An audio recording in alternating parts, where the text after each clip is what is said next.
Hello बच्चों, welcome to back my YouTube channel study zone.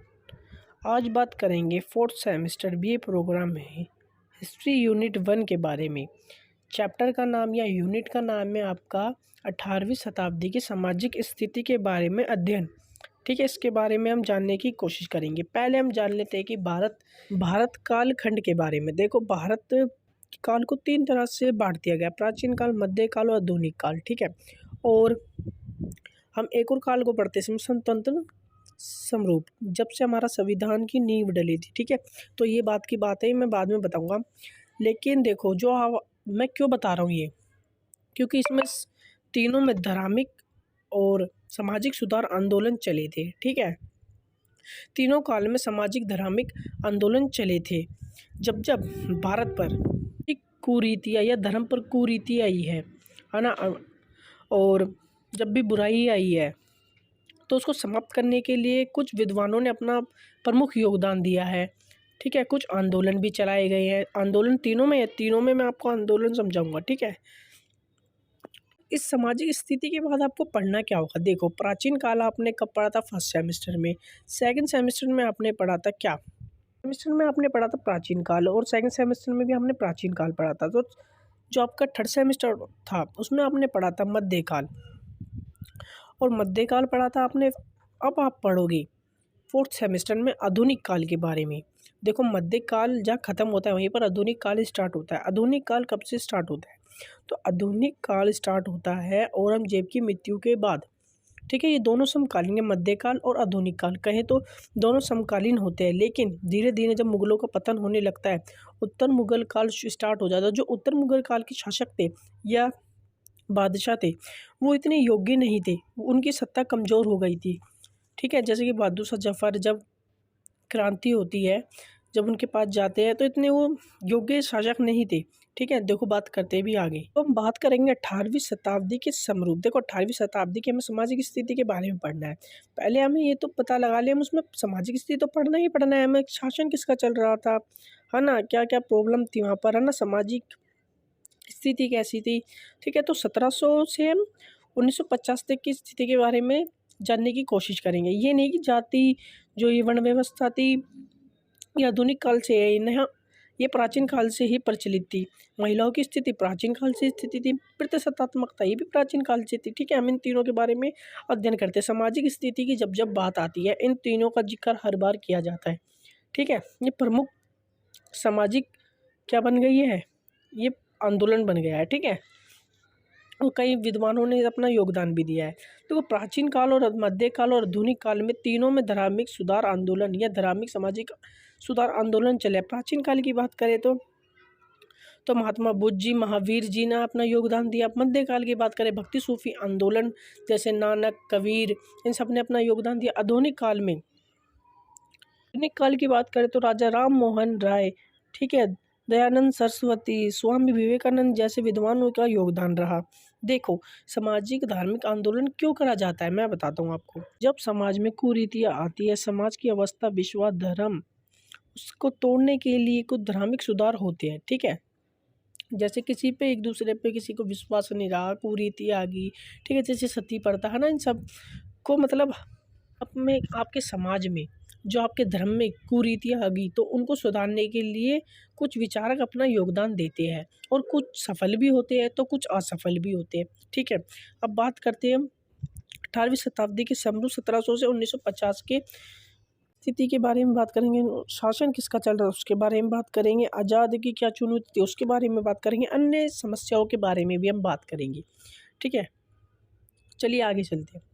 जाति वर्ण व्यवस्था भाई पहले से प्रचलित थी। महिलाओं की स्थिति प्रतिष्ठितता पहले से प्रमुख, तो ये सामाजिक में बुराइयां ये रही है, आज भी ये देखने को मिलती है। ठीक है, भारत पे अंग्रेजों का शासन क्यों हुआ था? क्योंकि भारत में एकता नहीं थी। ठीक है, सबको अपने अपनी पड़ी थी। तो भाई कहाँ तो उत्तर मुगल काल चल रहा था, कई रजवाड़े थे, तो यही इसी चीज़ का फ़ायदा उठा के। रजवाड़े कौन थे भाई? देखो मैं बता देता हूँ। जो जैसे कि आपके मराठा हो गए, ठीक है, और जो भी आपके छोटे छोटे ग्रुप में जो राजवंश थे, जो हर्षवर्धन के बाद राज कर रहे थे भारत में, छोटे छोटे ग्रुप या कस्बे में ये फैले हुए थे, ठीक है। उत्तर मुगल काल आपको पता ही होगा, ठीक है।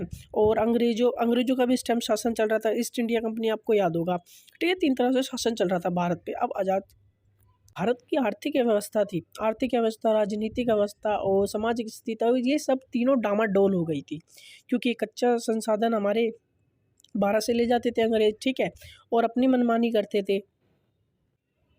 फूट डालो शासन करी की नीति इन्होंने अपना ली थी, ठीक है। हमारे बीच इन्होंने फूट डालो शासन की नीति को प्रचलित कर दिया था। तो ये सब से भाई दुखी होकर आंदोलन चलाई गई।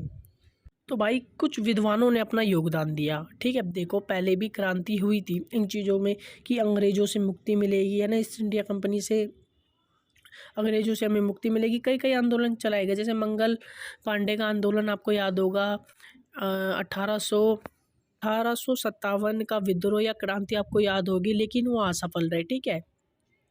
एकता नहीं थी इसमें, भारत देश में एकता नहीं थी, ठीक है, वो असफल रही। तो भाई ऐसे ही कई विद्वान उभरे, तो उन्होंने 3 समस्याओं पे अपना ध्यान केंद्रित किया। एक तो भारत को अखंड बनाना था, भारत में विकास करना था, भारत में लोकतंत्र अवस्था को अपनाना था, ठीक है। अखंडता अखंड भारत क्यों बनाना था भाई, मैं बताता हूँ। अंग्रेजों ने हिंदू मुस्लिम को आपस में लड़वाया, तो मुस्लिम साम्राज्य अपने अलग राज्य की मांग करने लगे, ठीक है। विभाजन की समस्या की, रजवाड़े कह रहे कि हमें स्वतंत्र कर दिया जाए, ठीक है। भारत की अखंडता को खतरा पैदा होने लगा, ठीक है।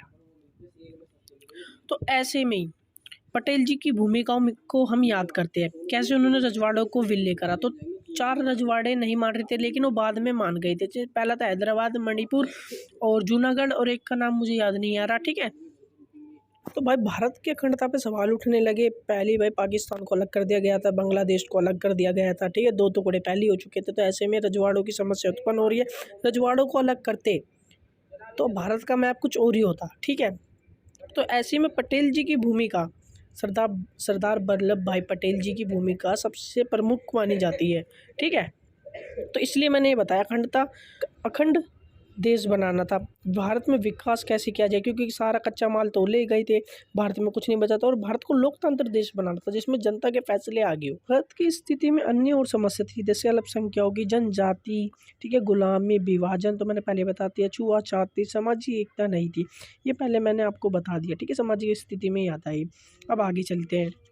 एक डायग्राम की वजह से मैंने देखो आपको पूरी स्थिति बता दी भारत की कैसी थी उस टाइम, ठीक है। प्राचीन काल से ही आप लगा लो, ठीक है। अब मध्यकाल समाप्त हुआ और आधुनिक काल आरंभ हुआ 1707 में, जब औरंगजेब की मृत्यु हुई थी, ठीक है, मृत्यु हुई थी, औरंगजेब मर गया था। मध्यकाल का अंतिम मुगल शासक बादशाह औरंगजेब था। उसके बाद उत्तर मुगल काल आरंभ हुआ, लेकिन वह योग्य शासक नहीं थी। पहले भी मैंने आपको बताया, समाज में असुरक्षा शक्तियाँ दुर्बल पर हावी हो गई थी, जैसे कि मैंने आपको बताया। उस टाइम सत्ता कमज़ोर हो गई थी, योग्य शासक था ही नहीं, योग्य शासक नहीं तो सत्ता कमज़ोर ही होगी। भारत के अधिकतर भागों में ना तो कोई शासक था और ना ही कोई योग्य उत्तराधिकारी था, ना कानून ना ही सुरक्षा थी। भारत में सामाजिक, आर्थिक, राजनीतिक व्यवस्था को डामाडोल होना पड़ा। 18वीं शताब्दी में भारत समाज की स्थिति बदल गई थी, लोगों में आपसी मतभेद थे, और इसी मतभेदों के देखते अंग्रेजों ने भारत पर शासन किया। वही मैंने बोला, सामाजिक एकता नहीं थी, ठीक है। एक गांव को नगर से कुछ नहीं लेना, एक नगर को उसके देश से कुछ नहीं लेना, ठीक है, एक देश को उसके गांव से कुछ नहीं लेना, ठीक है। सब मैं एग्जांपल दे रहा हूँ, ठीक है। लोगों में आपसी मतभेद हो गई थी। अब सामाजिक स्थिति के बारे में अध्ययन करेंगे, ठीक है, बिल्कुल डीप और की पॉइंट के माध्यम से। 18वीं शताब्दी में समाज की स्थिति को अंधकार का युग कहा जाता है। क्यों कहा जाता है आपको समझाएंगे। 18वीं शताब्दी 1707 से 1800 तक भारत की सामाजिक स्थिति क्या थी उसके बारे में हम अध्ययन करने वाले। सामाजिक और हम पहले पॉइंट की बात करते हैं, सामाजिक और संस्कृति जीवन। आपने पहले समझा या नहीं समझा, ठीक है, उसको छोड़ो, वो आपका बेस बनाने के लिए था खाली। अब सामाजिक स्थिति के बारे में बात करने वाले 18वीं शताब्दी की, ठीक है। पहला पॉइंट मैंने आपको क्या बताया,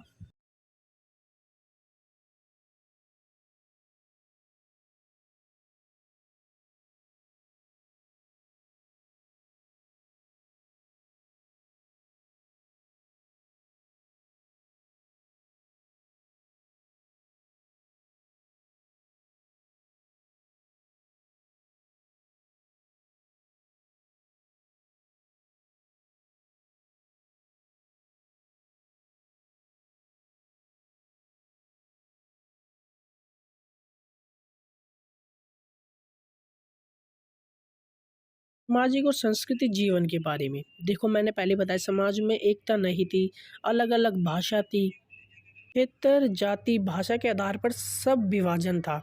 ठीक है, चाहे वो मुस्लिम हो या हिंदू हो। ठीक है, तो एकता नहीं थी। अब सेकंड पॉइंट के पास चलते हैं। दूसरे पॉइंट की बात करें, जाति प्रथा। भाई ये तो आपने प्राचीन काल से सुना होगा, उत्तर वैदिक काल से। देखो, चार चार जातियों में बांट दिए गए थे। किसको? व्यक्तियों को चार जाति में बांट दिया गया था, ऊंच नीच की जाति थी। पहला ब्राह्मण जाति, दूसरा क्षेत्रीय जाति, तीसरा वैश्य और चौथा शूद्र। तो ब्राह्मण का जो कार्य होता था वो पढ़ाना लिखाना होता था। क्षेत्रीय का काम होता था सुरक्षा प्रदान करना, और वैश्यों का काम होता था पशुपालन की सुरक्षा करना। ठीक है, पालना, गाय का दूध निकाले, इन सब। ठीक है, और शूद्र का काम क्या होता था? इन तीनों वर्ग की सेवा करना या जाति की सेवा करना। ठीक है, इसके बारे में भी आप लिख दोगे। ठीक है, जिसमें यही बताना है कि जाति प्रथा क्या थी, जिसमें चार जातियों में बांट रखे थे लोग। ठीक है, ब्राह्मण, क्षत्रिय, वैश्य, शूद्र। उनके कार्य आपको बताने। परिवार की प्रणाली, तीसरे पॉइंट की बात करते हैं, परिवार की प्रणाली। भाई देखो, पुरुष को ही प्राचीन काल हो, मध्यकाल हो या आधुनिक काल हो, पुरुष को ही महत्व दिया जाता था। पुरुष ही घर का प्रधान होता था और पुरुष ही शासक होता था। अगर कोई महिला शासिका बन जाती थी, जैसे आपने पढ़ा होगा मध्यकाल में सुल्तान, रुजिया सुल्तान के बारे में आपने पढ़ा होगा, कितने लोगों ने उनका विरोध किया था, है ना। तो राजा ही प्रमुख होता था। प्रतिष्ठात्मक का मतलब है जैसे कि राजा की मृत्यु के बाद उसका बेटा ही पद संभालेगा, उसका जो बड़ा बेटा है वही पद संभालेगा। अगर बाई चांस राजा का बेटा नहीं है, रिलेशन में होता था, जो बड़ा बेटा होता था, चाहे उसका भाई का हो, है ना, चाहे उसकी बहन का हो, तो उसको शासक बनाया जाता था। जो संपत्ति पे अधिकार होता था वो बड़े बेटे का ही होता था। ठीक है, और आगे बात करते हैं हम फोर्थ पॉइंट की, महिलाओं की स्थिति। भाई ये प्राचीन काल से, ये भी प्राचीन काल से, ये नहीं कि हम आधुनिक काल में पढ़ रहे हैं, 18वीं शताब्दी में पढ़ रहे हैं। देखो, महिला की स्थिति, पर्दा प्रथा थी, ऊंच नीच करा किया जाता था। उच्च उच्च किस्म की महिला होती थी, उन्हें बाहर काम करने नहीं जाना होता था। ठीक है, जो निम्न सदन की महिला होती थी उनको बाहर काम करने जाना पड़ता था, उनके साथ शोषण होता था। ठीक है, एक विवाह की महिला एक ही विवाह कर सकती है, पुरुष जितने चाहे मर्जी विवाह कर ले। ठीक है, कम उम्र में महिला का विवाह कर दिया जाता था। ठीक है, इससे उनका शोषण होता था और जल्दी मृत्यु हो जाती थी। और दहेज, ये तो भाई शुरू से ही दहेज लिया जाता। सती प्रथा, अगर पति मरता है तो औरत को जिंदगी को चिता पर बैठना होगा। ठीक है, विधवा प्रथा, अगर एक महिला का पति मर जाता है तो उसे दोबारा विवाह की अनुमति नहीं दी जाती है। ठीक है, और बहु विवाह वही होते थे भाई, जितनी मर्जी शादी कर ले पुरुष उस पर। ठीक है, कोई फ़र्क नहीं पड़ता। वही आप पिक्चरों में भी देखते होगे। ठीक है, गुलामी, भाई बहुत गुलामी थी। अगर किसी के माता पिता शुल्क नहीं दिए जाता, अगर पैसे नहीं दिए जाते, तो अपने जो बच्चे थे उनको उनके ज़िंदगी भर के लिए सौंप दिया जाता था। ठीक है, जो भी जमींदार होते जिससे वो पैसे पैसे लेते। ठीक है, जो भी स्वामी होता था पैसे का, जिससे वो पैसे लेते थे, अगर वो नहीं चुका पाए तो अपने बच्चों को उनके हाथ वो सौंप देते थे। ठीक है, गुलामी थी।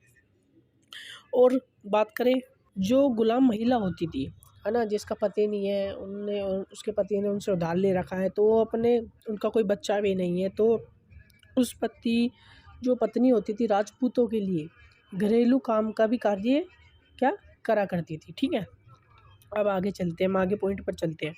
पॉइंट में मुस्लिम और हिंदू की क्या संबंध। देखो, पहले तो अच्छे संबंध रहे, लेकिन विभाजन की स्थिति में संबंध में कुछ नोक-झोंक देखने को मिला। ठीक है, अब आगे चलते हैं।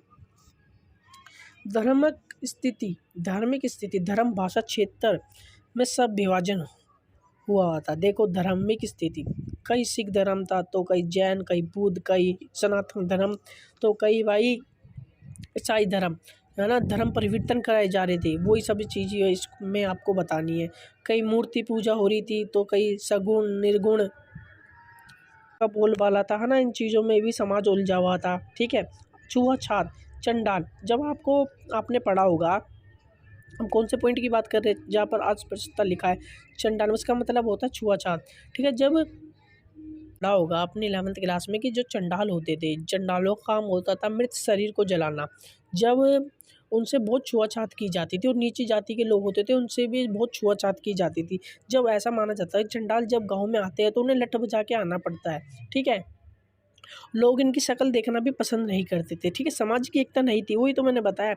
इतने सारे पॉइंट है, जो आपके मेन पॉइंट है वो है, जो हर बच्चा लिखता है, वो है आपका जो मैंने आपको पहले भी बताया था, जाति, वर्ण व्यवस्था, महिलाओं की स्थिति, प्रतिशतत्मा, हर बच्चा ये लिखता है, लेकिन मैंने अलग पॉइंट भी बनाने की कोशिश करी है, ठीक है? गुलामी, शिक्षा, हिंदू मुस्लिम संबंध, आपको सब सामाजिक स्थिति में बताना है। सामाजिक स्थिति का वही मतलब है जो समाज में क्रिया हो रही है, ठीक है? जो उस टाइम मौजूद है, जो भेदभाव देखने को मिल रहे हैं उन सब के बारे में आपको बताना पड़ता है, ठीक है? ये 18वीं शताब्दी की बात हो रही है भाई, प्राचीन काल से ही प्रचलित था, ठीक है? ये अभी देखने को नहीं मिल रहा।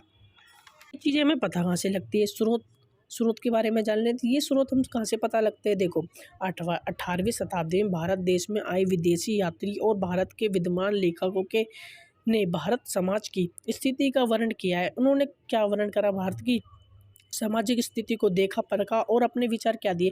इन्होंने बोला आपसी मतभेद है, महिलाओं की स्थिति बेकार है, वर्ण व्यवस्था है, सामाजिक समानता नहीं है ना? जमींदार कुलीन वर्ग है जो गुलाम पर अपना शोषण करते हैं, गुलामी है, छुआछात है। जैसे मुस्लिम हिंदू में अंग्रेज लड़ाई करा के चले गए, जो आज तक है ना, आज तक आपको देखने को मिलती है, ठीक है? अब ये सोचते थे सब इनके बारे में। अब भाई इन सब सिचुएशन को देखते हुए कोई तो आगे आएगा, कोई तो समाज सुधारक या धार्मिक सुधारक आगे आएगा और अपना योगदान देगा। तो ऐसे में ही सामाजिक धार्मिक सुधार आंदोलन चले। देखा जाए कि जब जब भारत में सामाजिक सुधार व कुरीतियाँ आई है तो आंदोलन हुआ है, चाहे वह प्राचीन काल हो या मध्यकाल या आधुनिक काल। पहले में मैंने आपको ये बात दोहराई थी, जब समाज में कुरीति आती है, समाज अव्यवस्था या अविश्वास, धर्म, ये देखो इसमें कह रहा है कि जब व्यक्ति को एक दूसरे पे भरोसा नहीं रहता, जब समाज में तोड़ने के लिए है ना धार्मिक सुधार होता है, सामाजिक सुधार होता है, ठीक है? प्राचीन काल की हम बात कर लेते हैं, ठीक है? आधुनिक काल में ही आपको सब ये देखने को मिलता है, ऐसा नहीं है। देखो प्राचीन काल में भी आपको देखने को मिलता है, जैसे कि मैंने लिख रखा है, मैं समझा देता हूँ आपको। काल में कैसे महावीर स्वामी, महात्मा बुद्ध जी ने अपना योगदान दिया, सबको मध्य मार्ग दिखाया, ठीक है? और वहीं पर मध्य काल में हम बात कर लेते हैं दास जी की, रामानंद जी की, रैदास की, नानक देव जी की, है ना? इन सब की बात कर लेते हैं। भक्ति सूफी आंदोलन आया था, निर्गुण सगुण, अलवार नैना, धार्मिक सुधार आदि, ठीक है? इन सब ने अपना पूरा योगदान दिया सामाजिक धार्मिक सुधार के लिए। वहीं पर हम आधुनिक काल की बात करते हैं। आधुनिक काल में धार्मिक और समाज में कई कुरीतियाँ आई, चाहे वो हिंदू धर्म या मुस्लिम या फारसी, ठीक है? में कई समाज में कई धर्म फैल गए, व्यक्तियों को एक दूसरे में विश्वास अविश्वास में बदल गया। फिर ईसाई धर्म प्रचलन होने लगा, शुरू हुआ, धर्म परिवर्तन कराए जाने लगे। ऐसे सब चीज़ को देखते हुए कई अपना योगदान दिया, कई विद्वानों ने अपना योगदान दिया, ठीक है? उनके बारे में हम पढ़ते हैं। खाली मैंने 3 ही लिखे जो प्रमुख है और आपको ये पेपर में लिखने हैं, ठीक है? चेकर पे अच्छा इम्पैक्ट पड़ता है। पहले बात करते हैं हम राजा राम मोहन के बारे में, ठीक है? इनका जन्म आप देख लेना। आधुनिक युग के पिता कहे जाते, एक ईश्वरवाद की ये सहमत है, कहते हैं कि एक ईश्वर है, ईश्वर के अलग अलग रूप नहीं होते। धर्म सभा का सिद्धांत दिया जो हिंदू धर्म में सुधार की नीति को अपनाता है। 1817 में कोलकाता में डेविन हेयर की सहयोग से हिंदू कॉलेज की स्थापना की थी। इन्होंने सती प्रथा पर प्रतिबंध लगाए, है ना? प्रथम भारतीय थे जिन्होंने समुंदर को पार किया। 1830 में अकबर द्वितीय ने ब्रिटिश भेजा और राजा की उपाधि दी, ठीक है? तो ये पढ़ लेना, इतना मतलब इम्पोर्टेंट नहीं है, ठीक है? ऊपर की जो मैं आपको पढ़ाऊंगा, ये जो की पॉइंट्स है जो आपको पॉइंट में डिवाइड कर रहा है कि ये इम्पोर्टेंट, इनका क्या योगदान रहा। सती प्रथा को समाप्त कर दिया, उन्होंने बहुविवाह का विरोध किया, जाति व्यवस्था, छुआछात, अंधविश्वास के खिलाफ गए, विधवा हिंदू बुराइयों के खिलाफ लड़ाई लड़ी। तो वहीं पर आर्य समाज की बात करते हैं, दयानंद सरस्वती की। इनका बचपन का नाम था मूल शंकर, ठीक है? और इनके गुरु थे पूर्णानंद ने इनको दयानंद सरस्वती का नाम दिया, ठीक है? अब आगे चलते हैं। इन्होंने देश को एक सूत्र में पिरोने के लिए अंग्रेजी भाषा के बजाय हिंदी भाषा को योगदान दिया। मतलब है कि इन्होंने देश को एक धागे में पिरोने का प्रयास किया। इन्होंने बोला हिंदी भाषा है प्रमुख भाषा है, अंग्रेजी पे इन्होंने ज़्यादा जोर नहीं दिया। इन्होंने प्रथम बार स्वराज का नारा दिया, जिसको आगे चलकर लोकमान्य तिलक ने अपनाया। इन्होंने सोते समाज को जगाने का कार्य किया, आर्य समाज की स्थापना करी, आम जनता को वैदिक धर्म से जोड़ा। ना मेन पॉइंट ये है भाई, सत्य के मार्ग का केंद्र बनाया। भारतीय समाज में अंधविश्वास, नारी शोषण का, बहुविवाह, कन्याओं की शिक्षा में वंचित, छुआछूत जैसे सामाजिक कुरीतियों को खत्म किया। ठीक है, अब बात करेंगे स्वामी विवेकानंद की। इनकी जो डेट है वो देख लेना और मृत्यु की डेट देख लेना। ठीक है, गलत भी हो सकती है भाई, इसमें अलग अलग राइटर अलग अलग चीज़ें बोलते हैं। ठीक है, करेंगे स्वामी विवेकानंद के बारे में। रामाकृष्ण मिशन चलाए इन्होंने, इनके गुरु थे रामाकृष्ण। ठीक है, इनका बचपन का नाम था नरेंद्र दत्त। इन्होंने अस्पृश्यता मतलब छुआछूत की निंदा करी, यूरोपीकरण का विरोध किया, मूर्ति पूजा को अपनाया, कर्म और कर्तव्यों को संदेश दिया, स्वतंत्र चिंतन का। और ये जो स्वतंत्र चिंतन का प्रभाव क्यों, इनका कहना है कि स्वतंत्रता विकास का एक माध्यम है। ठीक है, इस पे चिंता बरतनी चाहिए, क्योंकि हमारी स्वतंत्रता कोई छीन ना ले। क्योंकि जो स्वामी विवेकानंद थे वो बहुत इंटेलिजेंट पर्सन थे।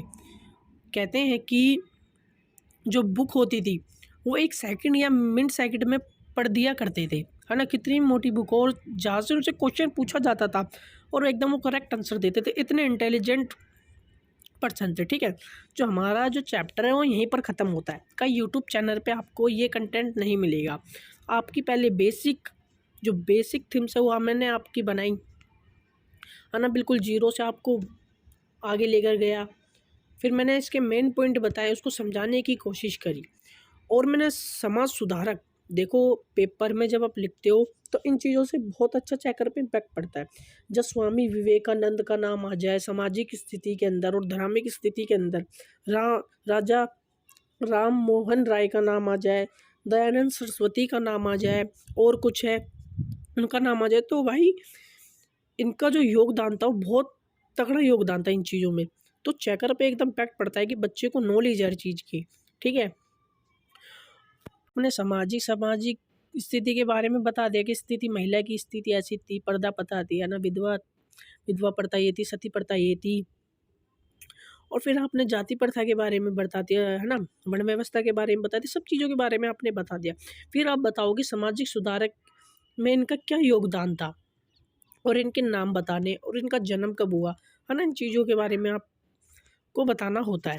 देखो मैंने जो ये भारत के काल बताए आपको, भारत के काल बताए जो मैंने आपको, क्यों बताया? प्राचीन काल आपने कहाँ पढ़ा था, मध्यकाल आपने कहाँ पढ़ा था, और आधुनिक काल में आपको क्या पढ़ना है, उसकी सामाजिक स्थिति के बारे में आपको पढ़ना है। ठीक है, यहाँ पर आपको अंग्रेजों के बारे में पढ़ना होगा, और क्रांतियों के बारे में, और गांधी युग के बारे में आपको पढ़ना होगा। और संतरण स्वरूप में आपको पढ़ना होगा कि संविधान की जो भी बातें थी उसकी नींव कैसे डली, अंगीकृत कैसे गया, किस किस का योगदान था, किस राजनेता का क्या योगदान था, उन सब के बारे में आपको पढ़ना होगा। आधुनिक भारत की 3 प्रमुख चुनौतियाँ थी। ठीक है, जो मैंने आपको बताई थी। देखो पहले अखंडता, अखंड भारत बनाता था, विकास करना था, और भारत में लोकतंत्र स्थापित करना था। ठीक है, और वहीं पर विभाजन की स्थिति भी आ गई। ठीक है, अल्पसंख्यकों की स्थिति भी आ गई, जनजाति की स्थिति आ गई, अन्य समस्याएं जो, है ना, सामाजिक स्थिति में जो उभर रही थी, जैसे कि जंगली जनजाति, है ना, आप अपना दिमाग लगा के भी सोच सकते हो। ठीक है, मिलते हैं हमारी अब नेक्स्ट वीडियो में। जय हिंद, वंदे मातरम। स्टडी जोन के साथ बने रहो। ये PDF आपकी सेंड हो जाएगी एकदम क्लियर में आपके टेलीग्राम ग्रुप के अंदर। डिस्क्रिप्शन में लिंक दे रखी है, वहाँ पर जाके आप ज्वाइन करो। यहाँ पर आपको साफ नहीं दिख रही है PDF, है ना, तो आपको नोट करना है तो आप टेलीग्राम पर जाओ और वहाँ से PDF डाउनलोड कर लो और हमारे साथ जुड़ जाओ।